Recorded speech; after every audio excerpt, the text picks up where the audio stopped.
On a envie que ce genre d'expérience se renouvelle de plus en plus, que le public soit présent, que les familles des participants soient là, de faire des ateliers ouverts avec eux. Voilà, il y a encore plein de choses à construire, à co-construire ensemble et il faut continuer.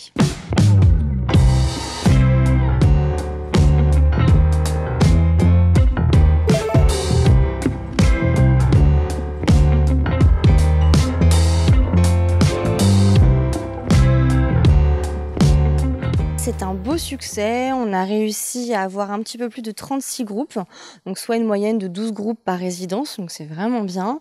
On a à la fois eu sur le territoire Est plutôt quelque chose autour du mime, de la danse, du théâtre. Ils ont réussi à emmener avec eux tout ce public-là, avoir 300 personnes pour une restitution, c'est du jamais vu. Sur le centre, c'était plus du théâtre, mais avec des aspects très musicaux. Et sur l'Ouest, on a toute une partie sur l'art plastique. Le projet m'intéressait bien puisque c'était autour des jardins et que le projet de l'école de cette année est autour du jardin.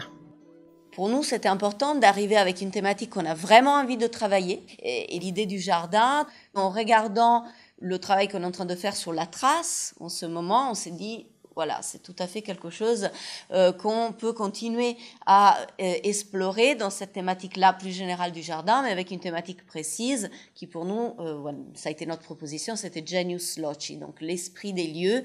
Donc quelque part, la trace, les traces peut-être qui sont dans ces lieux et qui donnent un esprit particulier à ces lieux. Comment retrouver la trace de cet esprit qui est là, mais on ne sait pas où il est, on ne sait pas qu'est-ce que c'est. Dans mon jardin, il y a de belles fleurs et c'est un vrai bonheur.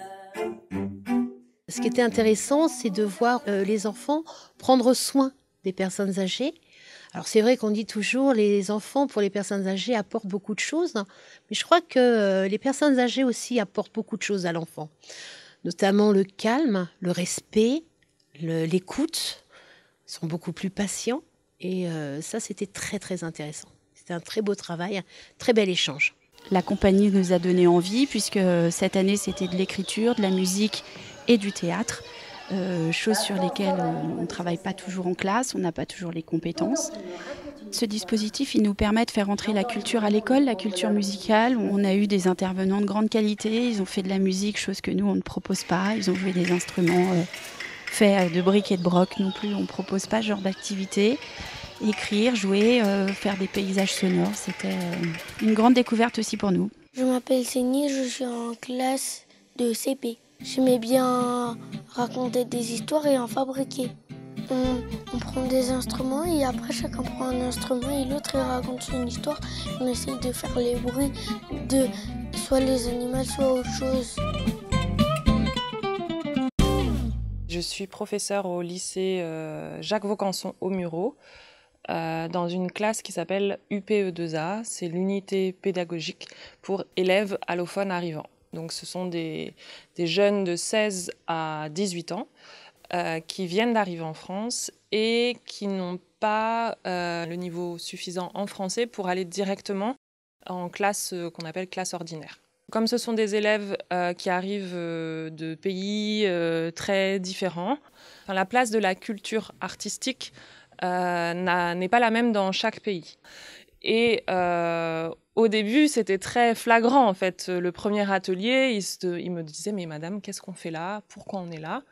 Et ce qui a été très intéressant, c'est de voir l'évolution et l'implication des élèves dans le projet petit à petit et qu'ils comprennent, en fait, l'utilité des pratiques artistiques dans l'expression de soi, de son identité et aussi la pratique de la langue en dehors de la classe. Je m'appelle Coralie, je suis en classe de Modac Pro au lycée Camille Claudel.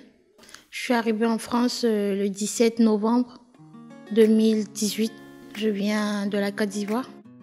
La toute première fois, on est allé visiter leur atelier. Alors dans la démarche de ces deux artistes, ce qui est intéressant, je trouve, c'est de partir de matières lambda, d'une accumulation ou d'un recroisement de matières en les collectant et comment on passe à un travail artistique créatif en fait à partir de données X ou Y.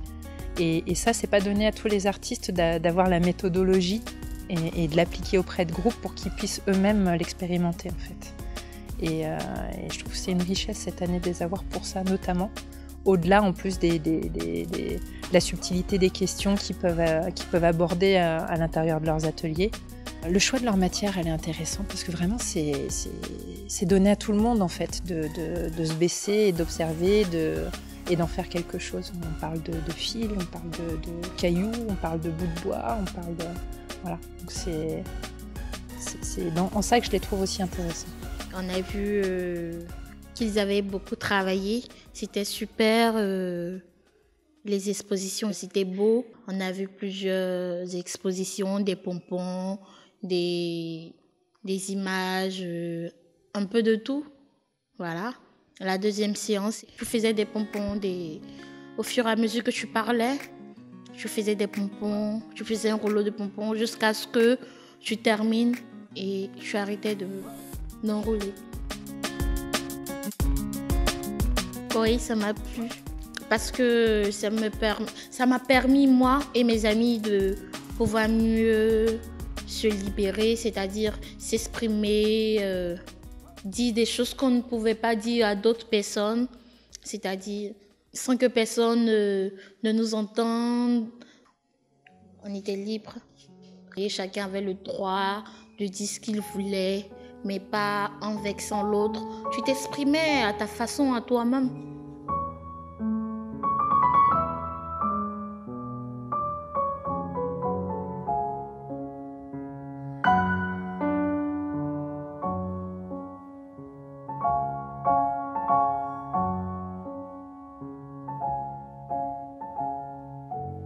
J'aime bien l'idée quand même de processus, de comprendre comment les choses se font. Donc pour moi, c'est de la pédagogie par la création. Voilà. Et donc ça reste, il y a quand même une transmission, une pédagogie, mais par un processus de création. Et forcément, le processus de création, il est donné par chaque artiste différemment. Donc nous, on en a un certain, mais les autres artistes qui font par exemple le Cléa Centre ou les autres Cléa ici au GPSO, ils vont amener un autre processus de création. Donc c'est vraiment, oui, de la compréhension par la création, je sais pas, quelque chose de cet ordre-là. Mais la création reste la sémence, la racine de ça. C'est très important.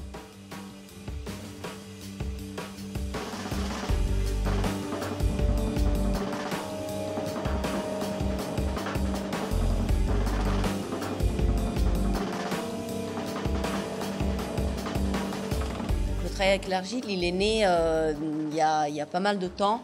Ça faisait partie d'un autre spectacle qui s'appelait Rhapsody Planète, qui est un spectacle jeune public sur la problématique environnementale. Voilà. Et l'idée de quelle trace, à la fin, on veut laisser, notre humanité veut laisser sur la Terre. Hein, la trace, c'est en creux la personne qui a laissé cette trace, ou la chose qui a laissé cette trace. Donc, par rapport à Rémanence, justement, il y avait cette idée du souvenir, donc de la trace que l'autre laisse en moi. Et donc, on est parti, pour le coup, sur un duo et sur l'idée plus de l'invisible. Là, il était donné par l'autre personne.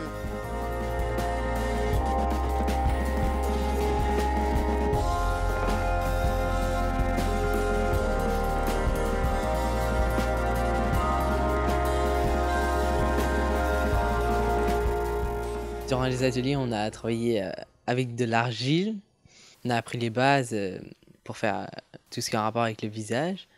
Et après, on allait surtout s'entraîner donc, dans le parc, parce qu'on a un grand parc, donc du coup c'est sympa. On collait des petites choses partout sur les arbres, on faisait des nez, des bouches. L'objectif, c'était d'avoir à la fin des séances un résultat assez concret qui a à peu près la forme d'un visage. L'argile, j'avais jamais travaillé avec.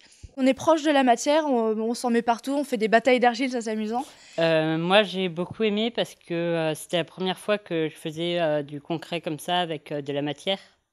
C'était amusant parce qu'on avait de l'argile sur les mains, enfin, c'était un peu humide, ça lissait un peu partout. C'est sympa. Par contre là, il est sensible, ce bonhomme là. Tu sens qu'il est... Ouais, mais Et puis moi, il court. Ah bah ouais, bah ça arrive, hein. Oui, il court. Les gens, quoi. Non, mais c'est vrai, regarde, mais... On n'est pas toujours symétrique. Si on aplatit bien, là peut-être ça peut aller un peu en plus avec le tissu, ça colle pas. On va faire la fleur. J'aimerais peut-être. Ils m'ont permis de dire ce que j'avais sur le cœur, c'est-à-dire de me libérer, de voir la vie autrement, c'est-à-dire de toujours prendre le bon côté des choses, de ne pas tout le temps se focaliser sur le mauvais côté, de toujours croire en soi-même et puis de voir la nature comme un peu notre jardin intérieur. Donc à toi de décrire comment tu veux que ton jardin intérieur soit. Si tu veux le changer, si tu veux que ça reste tel qu'il est, ça dépendra de toi.